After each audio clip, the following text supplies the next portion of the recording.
मंदिराचे प्रकार पाहतो त्यामध्ये हा सगळ्यात शेवटचा म्हणजे ओडिसी शैली आपण बघायला लागले, त्याला कलिंग शैली सुद्धा म्हणतात. तरी 7व्या ते 13व्या शतकाच्या दरम्यान जे ओडिशा राज्य आहे, ज्याला कलिंग राज्य पूर्वी म्हटलं जात होतं, तर तिथं ही पूर्णपणे विकसित झालेली अशी मंदिर शैली आहे.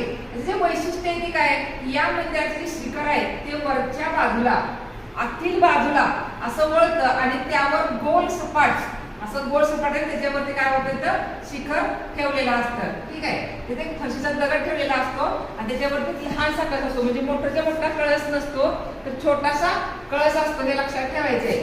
गाभाऱ्यासमोर जे काय असतं मंडप असतो त्याला जगमोहन मंडप असं म्हणतात.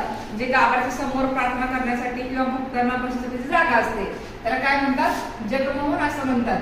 मंदिर भिंतीवर अत्यंत सूक्ष्म कलात्मक म्हणजे अत्यंत बारीक बारीक बारीक डिझाईन काढलेले असतील, देवदेवतांचे असतील, नृत्यांगणाचे असतील, प्राण्यांचे असतील, झाडांचे असतील, वनस्पतींचे असतील, तर काय करतात असे बारीक बारीक अतिशय सूक्ष्म असे मंदिरावरती शिल्प कोरलेले असतात. आता मंदिरावर उभ्या रेषांची विभाजन असते त्यामुळे ते काय होतं, उंच मंदिर वाटायला लागतं. तुम्ही बघितलं असं का नाही, जगन्नाथ मंदिर असेल किंवा लिंगराजचं मंदिर असेल ते उंच वाटायला लागतं, उंच शिखर वाटायला लागतं. का वाटतं तर तिथं रेषांचं विभाजन करून ते मंदिर बांधलेलं असतं. जे उदाहरण आपण जगन्नाथ मंदिर बघतो, पुरीमध्ये जगन्नाथ यात्रा भरते बघा, मोठी असते रथयात्रा, ती जगन्नाथ मंदिर असेल, कोणार्कचं सूर्य मंदिर असेल किंवा लिंगराज मंदिर असेल मुरुडेश्वरचं, असे हे मंदिराचे जे प्रकार आहेत ते ओडिसी मंदिर शैलीचे प्रकार आहेत.